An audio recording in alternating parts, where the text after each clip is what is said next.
रक्षा मंत्री भारत सरकार।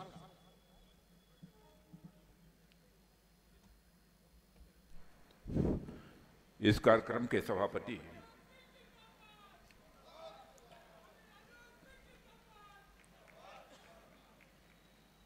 और रेलवे यूनियंस की हिंदुस्तान की एक मानी जानी हस्ती आदरणीय शिव गोपाल जी मिश्र, केवल महासचिव इन्हें नहीं कह रहा हूं, पूरे रेलवे में मैं दक्षिण भारत में भी जाता हूं तो लोग शिव गोपाल जी मिश्र का नाम जानते हैं। ऐसे आदरणीय शिव गोपाल जी मिश्र और हमारे उत्तर प्रदेश के डायनेमिक डिप्टी चीफ मिनिस्टर, जिनका कि यह विधानसभा क्षेत्र भी है, श्रीमान ब्रजेश जी पाठक, श्रीमती सुषमा खरकवाल महापौर, श्री आनंद द्विवेदी नगर अध्यक्ष, श्री मुकेश जी शर्मा विधायक, श्री रामचंद्र जी प्रधान विधायक, श्री सियाराम जी वाजपेयी, श्री यशु शाह, श्री सचिंद्र मोहन जी शर्मा मंडल रेल प्रबंधक, श्रीमान दिवाकर जी त्रिपाठी, श्री श्रवण नायक, श्री गिरीश मिश्रा, श्री तिलोक अधिकारी, श्री राकेश श्रीवास्तव, श्री अरविंद त्रिपाठी गुड्डू और यहाँ मौजूद मेरे सभी सम्मानित बहनों एवं भाइयों, सबसे पहले तो मैं आप सभी से क्षमा चाहता हूं। संभवतः परसों यह कार्यक्रम होना था, लेकिन हमारी अत्यधिक व्यस्तता होने के कारण चाहते हुए भी उस कार्यक्रम में मेरा आना संभव नहीं हो पाया। लेकिन आज एक और कार्यक्रम था जिसको कि हमारे प्रधानमंत्री जी संबोधित करने वाले थे और सारे देश में लाखों लोगों ने उनके कार्यक्रम में शिरकत किया है और उनकी बातों को सुना है। उसी कार्यक्रम के निमित्त मैं पुनः लखनऊ आया था, तो मैंने ये आग्रह किया कि उस दिन तो चूक हो गई, लेकिन इस बार चूक नहीं होने पाएगी। मैं निश्चित रूप से कार्यक्रम में भाग लेने के लिए आऊंगा। जहां तक स्वर्गीय टीएन वाजपेयी जी का प्रश्न है, हमारा कोई व्यक्तिगत बहुत रिश्ता नहीं रहा, लेकिन उनके बारे में सुना मैंने बहुत है। आदरणीय अटल बिहारी वाजपेयी जी जब भारत के प्रधानमंत्री थे तो 99 में प्रधानमंत्री के रूप में शपथ लेने के बाद जब वो लखनऊ आए थे तो आए थे स्वर्गीय टीएन वाजपेयी जी की आदमकद प्रतिमा का अनावरण करने के लिए आए थे। और शायद मैं उस समय मुख्यमंत्री था, और उस कार्यक्रम में मुझे भी भाग लेने का अवसर प्राप्त हुआ था। और मैं सुषमा जी खरकवाल को विशेष रूप से मैं धन्यवाद देना चाहता हूं। हमारी महापौर हैं, सम्मानित महापौर हैं। उन्होंने इस चौराहे का नाम स्वर्गीय टीएन वाजपेयी के नाम पर रखे जाने के संबंध में मुझसे पूछा। आदरणीय शिव गोपाल जी मिश्र ने उनसे चर्चा की थी। तो बहनों भाइयों, हमने क्षण भर की विलंब नहीं लगाई। मैंने सहज रूप से अंतर मन से इस बात की स्वीकृति दी, इसे किया जाना चाहिए।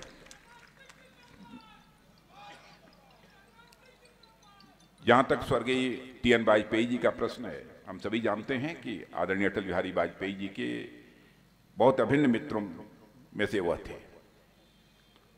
और मित्र ही नहीं, बल्कि मैं कहूंगा कि अटल जी के मन में स्वर्गीय टीएन वाजपेयी जी के प्रति एक सम्मान का भाव था। वो बहुत ही साधारण परिवार के रहने वाले थे, लेकिन जुल्म और अत्याचार के खिलाफ जंग छेड़ने की अद्भुत कुवत यदि किसी में थी तो स्वर्गीय टीएन वाजपेयी जी के अंदर थी। मुझे यह बतलाया गया कि शायद 1945 में वो लखनऊ आ गए थे और एक कहीं किसी कारखाने में वह काम करते थे। किस कारखाने में काम करते थे मुझे नहीं मालूम। और मुझे इस बात की भी जानकारी दी गई कि संभवतः वह कम्युनिस्ट पार्टी के पहले सदस्य थे। प्राथमिक सदस्यता उन्होंने कम्युनिस्ट पार्टी की ही ली थी। लेकिन जब उन्होंने देखा कि वामपंथी विचारधारा के लोग अंग्रेजों के खिलाफ जो जंग हो रही थी उसमें भाग लेने से उन्होंने मना कर दिया था, उससे कतराने लगे थे, तो उन्होंने अपने वामपंथी विचारधारा को उसी समय छोड़ दिया था और एक दूसरी पार्टी ज्वाइन की थी वह कांग्रेस सोशलिस्ट पार्टी, वह स्वभावतः समाजवादी थे, व्यवहारतः समाजवादी थे, और उन्होंने वह पार्टी ज्वाइन कर ली। और कम्युनिस्ट पार्टी से नाराजगी केवल उनकी इस बात को लेकर रहती थी, भाई आप भारत के नागरिक हो, भारत में रहते हो, भारत की धरती पर पैदा हुए अन्न, भारत की धरती से निकला हुआ जल आप सेवन करते हो, और इस भारत की आजादी के खिलाफ जो तुमको जंग में हिस्सा लेना चाहिए तुम नहीं लेते हो। और यही कारण रहा कि वामपंथी विचारधारा के साथ उसका मोहभंग हो गया। उन्होंने यूनियन भी बनाई अलग, मुझे बतलाया गया, और 1960 की हड़ताल में भी उन्होंने भाग लिया था। और मुझे यह भी बतलाया गया कि 1960 की हड़ताल में जब उन्होंने भाग लिया था रेलवे की, तो उस समय शायद उन्हें निलंबित कर दिया गया था या बर्खास्त कर दिया गया था, और लगातार 12-14 वर्षों तक वह बाहर ही रहे। लेकिन बाहर रहते हुए भी पूरे संकल्प के साथ और पूरी दृढ़ इच्छा के साथ, दृढ़ इच्छा शक्ति के साथ वाजपेयी जी लगातार करते रहे। और बाद में जब कोई समझौता हुआ, समझौते के बाद पुनः उनको सेवा में लिया गया, और मुझे बताया लोगों ने कि शायद 1979 में उसके बाद उन्होंने अपनी सेवा से त्यागपत्र दे दिया। और मैं मानता हूं कि भारतीय रेल जैसे संगठित क्षेत्र के कर्मचारियों का नेतृत्व जिस सलीके से वह करते थे, जिस जीवटता के साथ वह करते थे, वह अपने में उस समय बेजोड़ माना जाता था। और केवल रेलवे का कर्मचारियों का जो यह संगठित क्षेत्र है, केवल उसके लिए ही उन्होंने काम नहीं किया, अपने जीवन में असंगठित क्षेत्रों के लिए भी वाजपेयी जी ने भरपूर तरीके से काम किया। मैं जानता हूं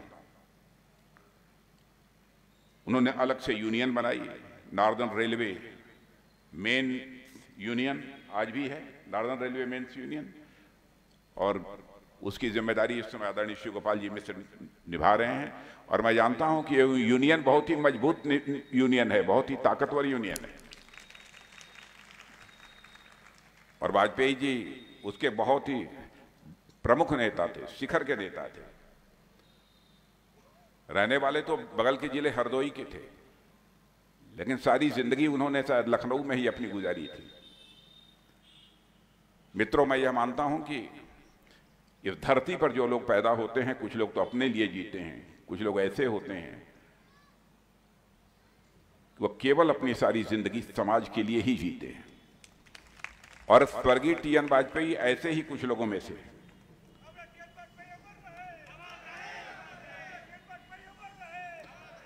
सारी जिंदगी ही उन्होंने कर्मचारियों के लिए, मजदूरों के लिए ही लगा दी।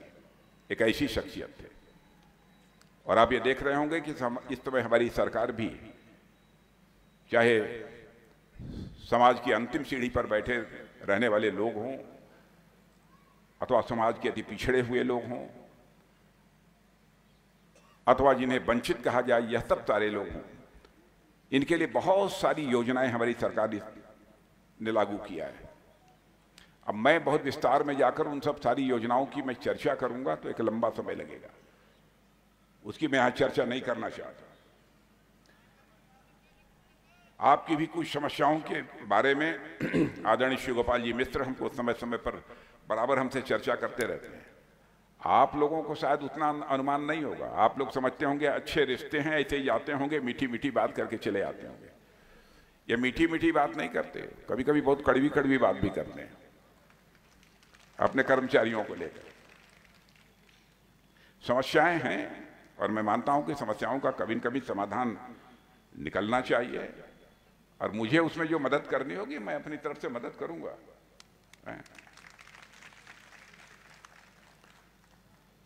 तो आज के अवसर पर तो हमें कुछ बहुत लंबा चौड़ा भाषण करने के लिए आया नहीं।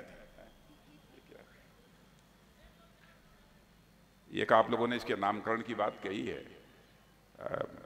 अब उसको भी आप देखिएगा, इसको आगे बढ़वाइए। मैं उत्तर प्रदेश सरकार से आप भिजवाइए प्रपोजल, वहां से मैं करा दूंगा इसको। या प्रदेश सरकार से प्रपोजल जाना चाहिए। लेकिन आप जानते हैं चुनाव तक तो कुछ नहीं होता, कोड ऑफ कंडक्ट लागू होने के कारण सारी चीज़ें जो जहां हैं वहीं रहती हैं, तब तक तो लागू नहीं होती।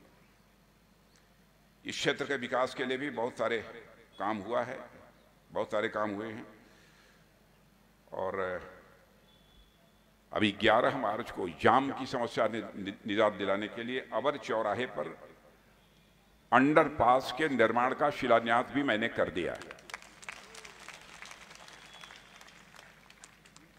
और इसी क्षेत्र के आलमबाग के 5 वार्डों में Babukunj Bihari ward, Omkar ward, Geetanjali ward, Guru Gobind Singh ward और गुरु नानक वार्ड निःशुल्क सीवर हाउस कनेक्शन कार्य का शुभारंभ कल होगा, जिसको हमारे उप मुख्यमंत्री श्रीमान ब्रजेश जी पाठक करेंगे। लखनऊ के विकास का जहां तक प्रश्न है, मुझे बतलाने की जरूरत नहीं है। जब किसी भी प्रतिनिधि को अपने कामों की चर्चा करनी पड़े तो मैं समझता हूं कि इससे बड़े दुर्भाग्य की बात और क्या हो सकती है। लोगों को एहसास होना चाहिए। जब लोगों को एहसास होना शुरू हो जाए कि नहीं काम हुआ है, पहले के कंपैरिजन में हमारी जो कठिनाइयां वह कम हुई हैं, हमारी सुविधाएं बढ़ी हैं, तब तो उस जनप्रतिनिधि को संतोष होना चाहिए। और आप सब देश के एक जागरूक नागरिक हैं। इस सच्चाई को आप सब स्वीकार करेंगे कि आज अंतर्राष्ट्रीय जगत में हमारे देश का कद बहुत ऊंचा हुआ है। मैं अभी पिछली सभा में भी कह रहा था, इसके पहले भी कई बार बोल चुका हूं। और जब हम लोग भी विदेशों में जाते थे कभी, और इंटरनेशनल फोरम पर, अंतर्राष्ट्रीय मंचों पर हम कभी कुछ बोलते थे, तो भारत की बातों को जिस गंभीरता पूर्वक लिया जाना चाहिए लोग नहीं लेते थे। लेकिन आज भारत यदि अंतर्राष्ट्रीय मंचों पर कुछ बोलता है तो सारी दुनिया कान खोलकर सुनती है कि भारत बोल क्या रहा है।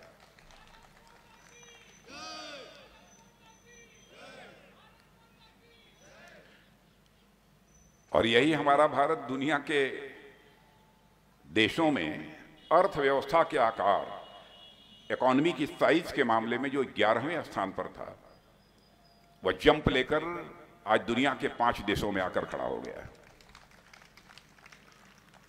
और बड़े बड़े अर्थशास्त्री और हाईली रिप्यूटेड फाइनेंशियल फर्म्स अब इस बात को डंके की चोट पर कह रही हैं कि वह दिन दूर नहीं है कि 2027 प्रारंभ होते होते इकोनॉमी की साइज, अर्थव्यवस्था के आकार के मामले में हमारा यह भारत दुनिया की टॉप 3 कंट्रीज में आकर खड़ा हो जाएगा।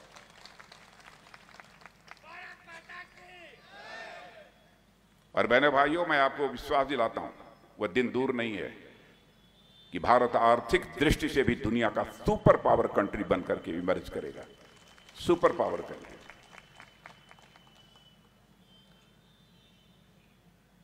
और हालात तो यह है, मैंने भारत की प्रतिष्ठा का अंदाज एक घटना की मैं चर्चा करूंगा। रूस और यूक्रेन की इस समय लड़ाई चल रही है, और आपने देखा होगा कि यह लड़ाई 2 वर्षों से चल रही है। जब युद्ध प्रारंभ हुआ था तो यूक्रेन में हमारे भारत के रहने वाले 25-26 हजार बच्चे वहां के मेडिकल कॉलेज में, इंजीनियरिंग कॉलेज में पढ़ाई करते हैं। उनके गार्जियंस ने यहां शोर मचाना शुरू किया, प्रधानमंत्री के पास डेलीगेशंस मिलने प्रारंभ हुए। साहब, चाहे जैसे भी हो, हमारे बच्चों को यूक्रेन से आप बाहर निकालिए। कितना कठिन काम था। रूस और यूक्रेन का युद्ध, धड़ाधड़ मिसाइलें चल रही थी, यूक्रेन तबाह हो रहा था।